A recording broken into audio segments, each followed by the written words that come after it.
नमस्कार दोस्तों, मैं कृष्ण गोपाल एक बार फिर स्वागत करता हूं आपके अपने चैनल ओकल्ट जोन में। दोस्तों, कैसे हैं आप? उम्मीद है कि आप स्वस्थ होंगे, प्रसन्न होंगे और इस लॉकडाउन में आप अच्छे से रह रहे होंगे।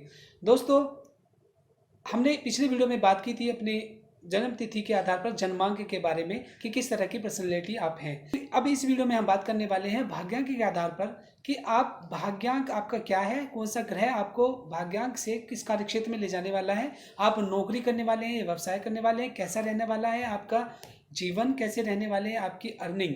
तो इस बारे में हम बात करेंगे। दोस्तों, अब वीडियो में आगे बढ़ने से पहले मैं आपसे रिक्वेस्ट करता हूं कि यदि आपने हमारा चैनल सब्सक्राइब नहीं किया है तो प्लीज़ उसको सब्सक्राइब करें और अपने शेयर करें और उसमें बेल आइकन को जरूर दबाइए दोस्तों, जिससे हमारा आगे आने वाला अगला वीडियो बिना किसी नोटिफिकेशन के आपके लिए मिल जाए। एक और विशेष बात दोस्तों, यदि आप हमें अपनी समस्या कुछ बताना चाहते हैं तो डिस्क्रिप्शन में मैं अपना ईमेल आईडी दे दूंगा, आप उसमें अपनी समस्या, अपने कमेंट हमें भेज सकते हैं, तुरंत आपकी समस्या का समाधान करा जाएगा दोस्तों।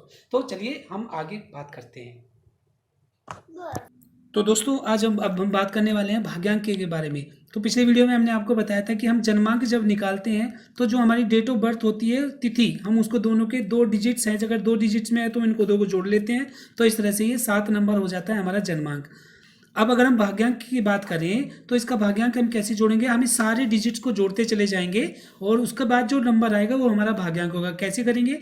ऐसे इसको हम नहीं छेड़ेंगे, हम फिर से इनको जोड़ेंगे। 2 + 5 + 4 + 1 + 9 + 8 और 5। अगर हम इन सबको जोड़ें दोस्तों, 2 और 5 7, 7 और 4 11, 11 और 1 12, 12 और 9 21, 21 और 8 29, 29 और 5 फिर से हो गया 29 और 5 34 हुआ। और इसके बाद फिर अगर हम इन दोनों को जोड़ेंगे, 3 + 4 तो ये हो जाते हैं 7। इस तरह से अगर हम 7, फिर इनका भाग्यांक आ गया, तो इस तरह से हम भाग्यांक निकालते हैं 7। तो अगर हम इस डेट ऑफ बर्थ की बात करें तो इसमें जन्मांक भी 7 है और भाग्यांक भी 7 है। इसी तरह से अब हम सारे भाग्यांक वालों की बात करते हैं। भाग्यांक 1, अगर हम एक भाग्यांक वाले का, अगर किसी के सारे डिजिट जोड़ने पर 1 नंबर आता है तो उसका भाग्यांक होता है 1। तो 1 नंबर वाले कैसे होते हैं? 1 नंबर होता है सूर्य का। सूर्य होते हैं सारे देवताओं के राजा, और राजा कभी नौकरी करना पसंद नहीं करेगा। तो ऐसे 1 नंबर वालों के लिए डिपेंड करेगा कि वो नौकरी करते हैं या बिजनेस। तो ऐसे नंबर वालों, 1 नंबर वालों के लिए हमेशा बिजनेस ही सबसे सफल रहेगा। नौकरी उन्हीं के लिए सूट नहीं करेगी, अगर लग भी गई तो वो छोड़ के चले जाएंगे। कोई किस फील्ड में नौकरी करनी है ये डिपेंड करेगा उनके जन्मांक पर। अब आते हैं 2 नंबर।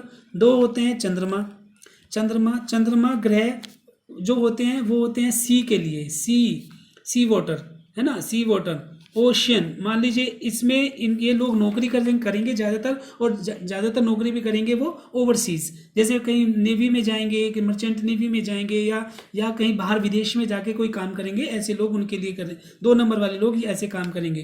पहला नंबर होता है वाटर का, जैसे मैंने पहले भी बताया था, जल का, कैश फ्लो है ना, कैश फ्लो। तो ये हमेशा कैश फ्लो उनके पास रहता है जो लोग बिजनेस करते हैं। अब आते हैं 3 नंबर पे। 3 नंबर होता है बृहस्पति ग्रह। बृहस्पति ग्रह दोस्तों ये होता है हमारे वायु तत्व से, और वायु तत्व को अगर हम बात करें, ये होता है हमारा एयर एलिमेंट से, है ना। तो एयर एलिमेंट वाले जो होते हैं गुरु हैं, सबके गुरु माने जाते हैं। तो ये देंगे आपको ज्ञान। तो जितने भी ज्ञान वाले काम है, टीचर्स, वकील, काउंसलर, गाइड, तो जो कोई स्पीकर हुए, मोटिवेशनल स्पीकर हुए, ऐसे लोग, इस राइटर हुए, है ना, ऐसे लोग इस मामले में ज़्यादा सफल होंगे। और वो अगर इस क्षेत्र में जाके प्रयास करेंगे तो वो जरूर इसमें सफल हो जाएंगे, जैसे टीचर, काउंसलर, है ना, इस तरह से। नंबर 4 आता है, ये होता है राहु। अगर किसी का भाग्यांक 4 है दोस्तों तो वो होते हैं राहु के, और राहु को जो एलिमेंट दिया जाता है वो इसके साथ ही दिया जाता है, ये भी इनका एयर एलिमेंट होता है। राहु, जैसे मैंने पिछली वीडियो में बताया कि सबसे शक्तिशाली ग्रह हैं। तो अगर किसी का भाग्यांक 4 आता है, इसका मतलब वो होते हैं मेक मनी माइंडेड। वो कभी भी पैसा कमाएंगे नहीं, अर्न मनी नहीं करते हैं, नॉर्मली उनके दिमाग में नहीं चलता, वो पैसा बनाने के चक्कर में रहते हैं। इसलिए वो जितनी भी डीलिंग्स होती हैं, जितनी भी ब्रोकरेज होती हैं, इन्वेस्टमेंट वाले हुए, है ना, कहीं निवेश करने वाले हुए, शेयर वगैरह में जो भी होते हैं, ये लोग इसी काम में जाते हैं और सफल सबसे ज़्यादा ये लोग इस काम में होते हैं। अब आते हैं नंबर 5, भाग्यांक। भाग्य नंबर 5 बुध ग्रह होता है हमेशा, जब मैंने बात की थी 2 5 8, तो ये होते हैं अर्थ एलिमेंट यानी मिट्टी अर्थ एलिमेंट वाले जो लोग होते हैं बड़े बड़े इनका जो विल पावर होता है बहुत अच्छा होता है, डिटर्मिनेटिव होते हैं, लेकिन इनको सबसे ज़्यादा जो फ़ायदा मिलने वाला है वो मिलता है प्रॉपर्टी डीलिंग में। प्रॉपर्टी या ज़मीन से जुड़े हुए जितने भी काम हैं उसमें अगर ये जाएंगे सबसे ज़्यादा सफल होने की संभावना इनकी ज़्यादा रहती है। नंबर 6 आता है शुक्र ग्रह दोस्तों मैंने पहले भी बताया था सबसे चमकीला ग्रह होता है, सबसे चमकीला ग्रह होता है, और ये भी गुरु होते हैं, ये गुरु होते हैं राक्षसों के। इसके लिए हमने बताया हुआ है पिछला वीडियो भी हमारा एक है, उसमें आप देख लीजिएगा। 6 होते हैं राक्षसों के गुरु, तो ये होते हैं गुरु ग्रह। ज्ञान तो ये भी देते हैं, लेकिन ज्ञान कैसे देते हैं? ये आध्यात्मिक ज्ञान नहीं देते। बृहस्पति आध्यात्मिक ज्ञान देते हैं, लेकिन जो शुक्र होते हैं वो आध्यात्मिक ज्ञान नहीं देते, वो देते हैं सांसारिक ज्ञान।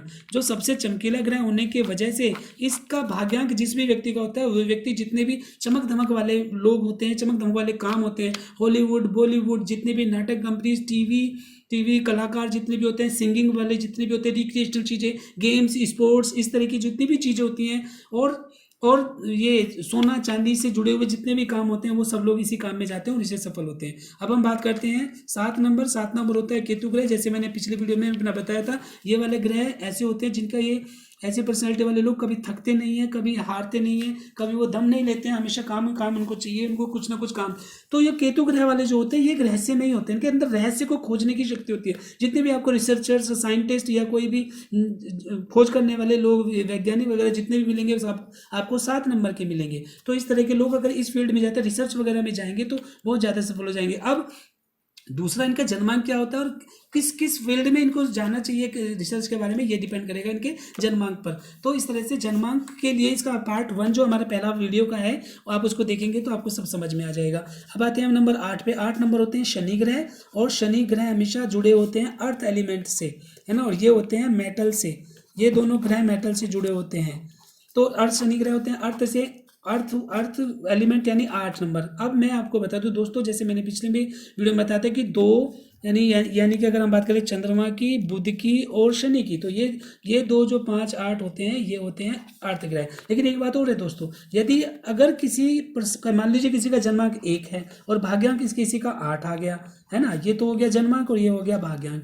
तो अगर इस तरह का कोई भी मेल आ जाता है तो ये 100% तो मैं नहीं कहूँगा, लेकिन 95% ऐसा है कि वो गवर्नमेंट जॉब में ही जाने वाला है। उस व्यक्ति की गवर्नमेंट जॉब पक्का लगने वाली है जिसकी जन्म तिथि में 1 और 8 आता है। ये आप लिख के रख लें। किस फील्ड में जाएगा वो उसके जन्मांक पे डिपेंड करेगा। तो आता है नंबर 9। नंबर 9 होता है मंगल ग्रह। सबसे लाल ग्रह होते हैं, और ये होते हैं अग्नि के तत्व, फायर तत्व, यानी कि एनर्जी, और यानी कि इनको सबसे बात डिटर्मिनेशन, विल पावर इनके पास सबसे ज़्यादा होती है। इनको आप काम दे दीजिए, इनको काम करना पसंद है, आप कोई भी काम दे दीजिए तो जितने भी मिडिल मैनेजमेंट होता है वो सब इनका, जैसे प्रोडक्शन मैनेजमेंट हुआ, सुपरवाइजर हुआ, काम लेना, अगर इनको किसी को काम लेना है तो इनसे दिला दीजिए। 9 नंबर वाला काम करवा के ही रहेगा आपको, तो ये इस फील्ड में सफल होने वाले हैं दोस्तों। इस तरह से हम भाग्यांक के आधार पर हमारा कौन सा करियर होने वाला हम इसको डिसाइड करते हैं। तो दोस्तों ये था आज का हमारा वीडियो। उम्मीद है आपको ये जानकारी अच्छी लगी होगी, और मैं आशा करता हूँ कि आप इसी तरह से अपना प्यार हमें देते रहेंगे। दोस्तों अब अगले आने वाली वीडियो में हम बात करेंगे आपकी जन्म तिथि और आपके जीवन से जुड़ी हुई उन समस्याओं के बारे में जिनका आप समाधान करना चाहते हैं, उनकी रेमेडीज़ के बारे में। तो दोस्तों जब तक मिलते हैं तब तक के लिए नमस्कार।